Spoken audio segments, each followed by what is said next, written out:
이제 열흘 뒤면 우리는 새로운 대통령을 뽑습니다. 대통령 위에 헌법이 있습니다. 그런데 그 헌법 위에 누가 있습니까? 바로 이건희, 정몽구 회장이 있습니다.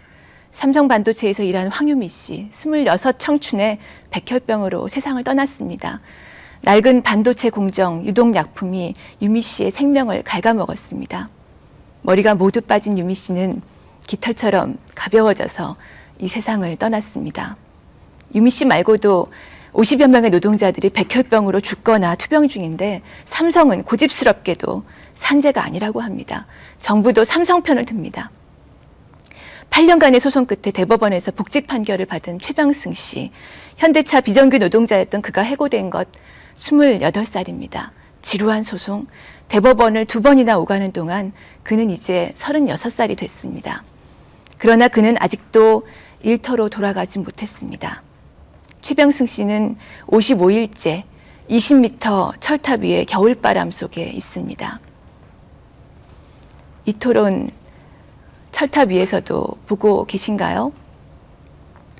온갖 편법과 불법, 로비로 국회와 청와대는 물론 법원까지 쥐고 흔드는 그들이 헌법 위에서 국민을 내려다보면서 웃고 있습니다. 이건희 씨와 정몽구 씨를 헌법 위의 제왕이 아닌 법 앞에 평등한 보통의 대한민국 국민으로 돌려보냅시다. 통합진보당이 만들어낼 경제민주화, 바로 이것입니다. 저는 재벌은 응당 계획돼야 하지만 그렇다고 재벌이 갖고 있는 우리 경제에 대한 순기능, 또 세계 경제에서 이렇게 갖고 있는 어떤 세계적인 경쟁력, 이것까지 해쳐서는 안 되지 않을까, 그렇게 생각을 하거든요. 제가 생각하는 재벌 개혁의 목표는 이 재벌 기업이 국민들로부터 오히려 사랑받게 하는 것, 이렇게 그런 방향으로 가야 되지 않을까, 그렇게 생각합니다만 이 지적에 대해서 어떻게 생각하십니까? 네, 이정희 후보 답변하시기 바랍니다. 지금 이건희 회장이 얼마 전에, 며칠 전에 이재용 씨 아드님이신 이분을 삼성 이제 부회장으로 임명하셨다는 속보들이 뉴스에 많이 나왔죠.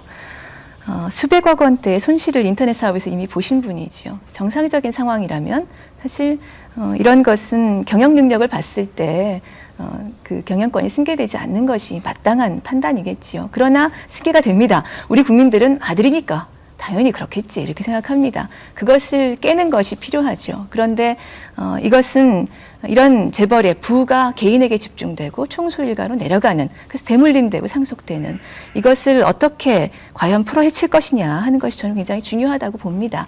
이런 부의 집중 구조는 바로 수술이 정말 필요한 거지요. 그 수술을 저는 해체라고 부르는 것입니다. 순기능이 정말 남으려면 이런 일이 없어야 되는 것이죠. 삼성 엑스파일 기억하실 겁니다. 중앙일보의 홍석현 회장이 삼성그룹 이학수 부회장에게 지난 97년 신라호텔에서 새누리당 전신인 신한국당의 이회창 후보 등에게 정치자금 주자, 이렇게 공모한 것이 밝혀진 사건입니다.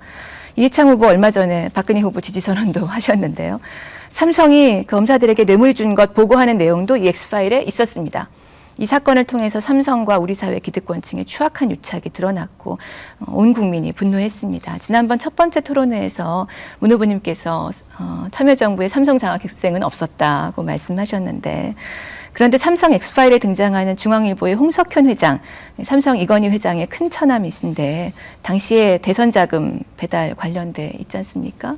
참여정부 당시인 2005년에 주미대사 하셨고 엑스파일 사건으로 사임하셨습니다. 이것만으로도 참여정부와 삼성과의 관계 어땠는지 드러난 것 아닌가요? 그리고 오늘 제가 농업 문제 말씀드렸습니다. 그러나 사회자도 또 질문을 받은 후보도 농업 문제가 주제가 아니다, 이런 말씀 먼저 하시는데 농업이 그만큼 천시받고 있다는 겁니다. 농민들이 무시받고 있다는 겁니다. 정말 가슴이 아픕니다. 농업은 미래 산업이고, 그리고 정말 식량 주권 위해서는 무엇보다 크게 성장해야 될 산업이지요. 그것에 대한 인식이 부족하다는 것이 너무나 가슴 아픕니다. 이번 토론에서 환경 문제가 빠졌습니다. 4대강 사업 정말 저희가 깊게 돌아봐야 되고, 앞으로 박근혜 후보든 어느 후보든 간에 집권을 한다면 이것에 대해서 완전히 조사하고 그리고 철저하게 파헤쳐서 다시는 이런 일이 없도록 해야 되는 것이 굉장히 중요한 과제입니다. 중요한 사회 현안들이 이 토론에서 빠진 것 매우 안타깝습니다. 다음번엔 더 좋은 토론 함께 만들기를 바랍니다.